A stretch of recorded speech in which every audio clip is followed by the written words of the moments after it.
अस्सलाम वालेकुम रहमतुल्लाह। कैसे हैं मेरे हम अज़ीज़ दोस्तों।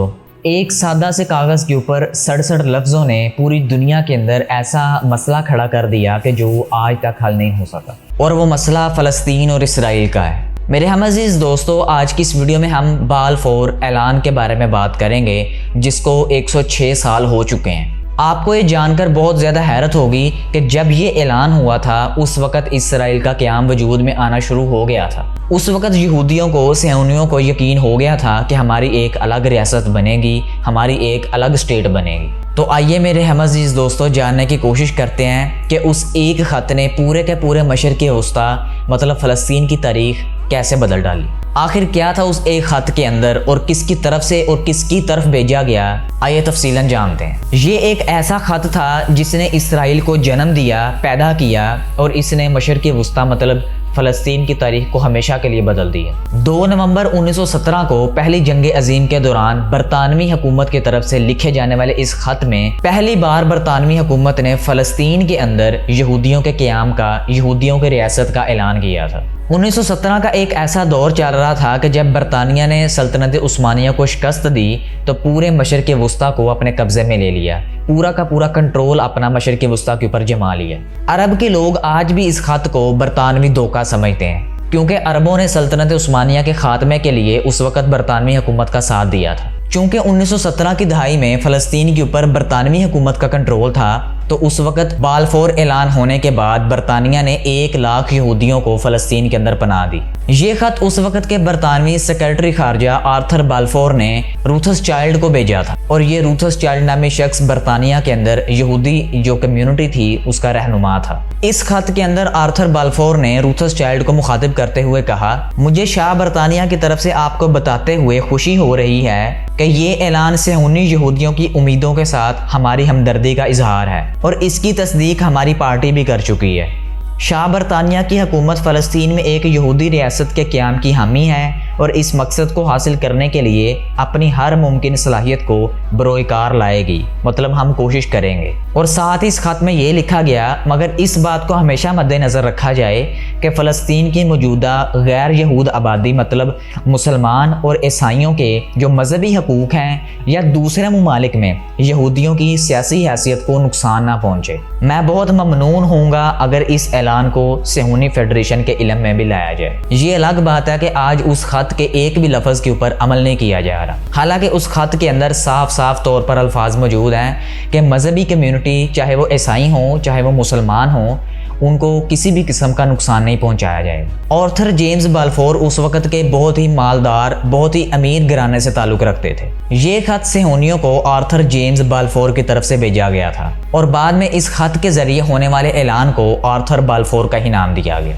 आर्थर जेम्स बालफोर जिन्होंने ये ऐलान किया था, ये 1902 से 1905 के दरमियान बरतानिया के वज़ीर आज़म भी रहे थे। आर्थर बालफोर ये सोचता था कि ये जो सियोनी एजेंडा है इसकी हमायत बरतानवी हुकूमत को पूरी तरह करनी चाहिए, मतलब जो सियोनी चाह रहे हैं उनका खुलकर बरतानवी हुकूमत को साथ देना चाहिए। ये एक सियासी तहरीक थी जिसने 19वीं सदी के आखिर में बहुत ज़्यादा जोर पकड़ लिया था, और उनका बड़ा पुरजोर मुतालबा था कि फ़लस्तीन के अंदर यहूदियों की एक क़यामगाह, एक रियासत होनी चाहिए। एक बार मैं आपको फिर बताता चलूँ कि सल्तनत उस्मानिया के ख़ात्मे के बाद बरतानवी हुकूमत के राज होने की वजह से, बरतानवी हुकूमत के कंट्रोल होने की वजह से फ़लस्तीन के अंदर यहूदियों का कब्ज़ा हुआ था। यहूदियों का फ़लस्तीन के अंदर बस जाना, एक रियासत बना लेना, इस सारे काम का क्रेडिट अकेले आर्थर जेम्स बालफोर को दिया जाता है, क्योंकि आर्थर जेम्स बालफोर ने अपनी बरतानवी हुकूमत को बड़ा ज़ोर लगाया था कि यहूदियों की एक पनाहगाह होनी चाहिए। और जब ये तहरीक ज़ोर पकड़ रही थी तो उस वक़्त यहूदियों के जो रहनुमा रूथस चाइल्ड, उन्होंने भी बरतानवी हुकूमत के ऊपर ज़ोर डालना शुरू किया। कुछ लोगों का अभी तक ख्याल है कि आर्थर जेम्स बालफोर ने जो यहूदियों की हमायत की थी वो असल में अपने सियासी मफाद के लिए की थी। मेरे हम अज़ीज़ दोस्तों, रूथस चाइल्ड उस वक़्त एक ताकतवर घराने से ताल्लुक़ रखता था, और उसके ताकतवर होने का राज सिर्फ ये था कि वो बैंककारी का काम करता था, बैंकों का काम करता था, पैसे लेने और देने का काम करता था। रूथस चाइल्ड उस वक़्त के यहूदी कम्युनिटी का सरबराह भी था। ये अकेला ख़ानदान इस कदर अमीर और ताकतवर था कि ये अकेला ही काफ़ी हो गया उन तमाम यहूदियों के लिए कि वो फ़लस्तीन के अंदर अपनी रियासत का ऐलान कर सकें, अपनी रियासत को कायम कर सकें। और यहाँ से हम ये भी अंदाज़ा लगा सकते हैं कि ये जितना भी बैंककारी का निज़ाम है पूरी दुनिया के अंदर जाल फैला हुआ, یہ سارا کا سارا اصل میں یہودیوں کا ہی دیا ہوا۔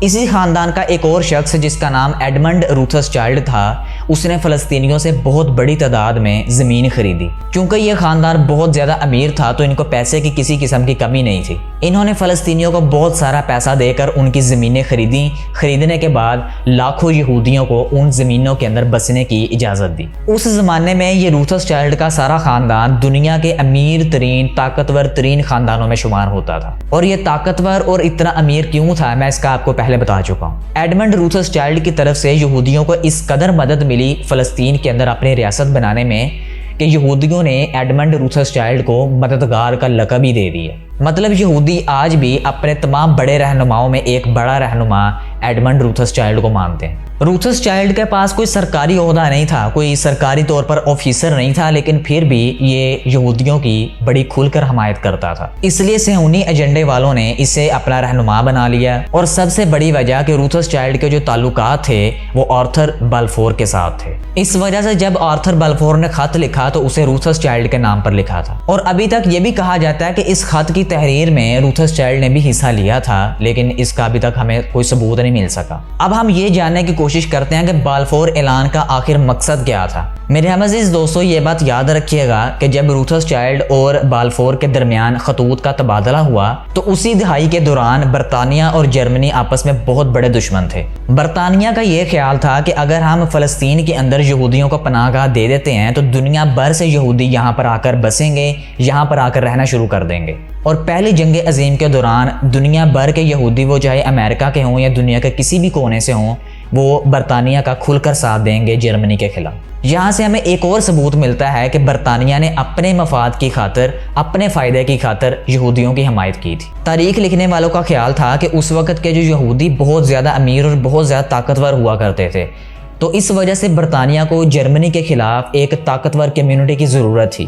اور اس وجہ سے برطانیہ کی تھوڑی سی آنکھیں کھلیں اور یہودیوں کو جو چاہیے تھا وہ دیا، اور بدلے میں ان سے جو چاہیے تھا وہ لیا۔ لیکن کچھ لوگوں کا یہ بھی خیال ہے کہ برطانیہ نے مشرقی وسطیٰ کے اوپر نظر رکھنے کے لیے یہودیوں کو اتنی بڑی پناہ گاہ دی تھی تاکہ وہ تمام مشرقی وسطیٰ کے عرب ممالک کے اوپر نظر رکھ سکے۔ میرے عزیز دوستو، ویڈیو کا خلاصہ یہ ہے کہ بلفور خط نے 1948 میں اسرائیل کو پناہ دی، اسرائیلی ریاست وجود میں آئی اور لاکھوں فلسطینیوں کو بے دخل کیا اپنے گھروں سے، اپنی زمینوں سے۔ مظلوم فلسطینی تو ابھی تک یہ کہتے ہیں کہ اس بلفور نامی خط کے اندر ہمارا نام تک نہیں لیا گیا، بلکہ اس خط کے اندر ہمیں فلسطینی غیر یہود آبادی کہا گیا تھا۔ سلطنت عثمانیہ کے خاتمے کے بعد برطانیہ نے جب مشرقی وسطیٰ کے اوپر اپنا کنٹرول جمایا تو انہوں نے یہ بلفور اعلان کیا۔ بلفور اعلان ہونے کے بعد 1930 میں یہودیوں کی بہت بڑی آبادی فلسطین کے اندر آ کر بسنا شروع ہو گئی۔ عربوں کو جب یہ لگا کہ یہ خطہ ہمارے ہاتھ سے نکلتا جا رہا ہے تو اس وقت انہوں نے بہت زیادہ شور مچایا،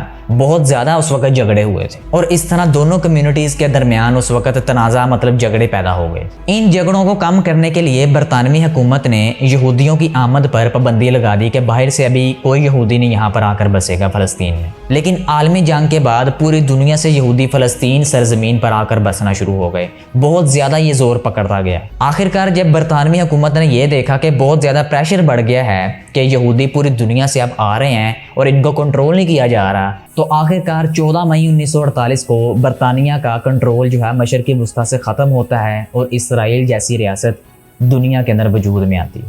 میرے عزیز دوستو، یہ تھے وہ تمام راز جن کی وجہ سے اسرائیل کی ریاست وجود میں آئی اور فلسطین کے ساتھ کیا ہوا، کیا فراڈ کھیلا گیا، یہ تھی وہ تمام وجوہات۔ باقی آپ کا اس کے بارے میں کیا خیال ہے؟ اپنی قیمتی رائے کا اظہار کامنٹ سیکشن میں ضرور کیجیے، اور اگر ابھی تک آپ نے لاسٹ ویڈیو نہیں دیکھی تو آپ یہاں پر کلک کر کے دیکھ سکتے ہیں۔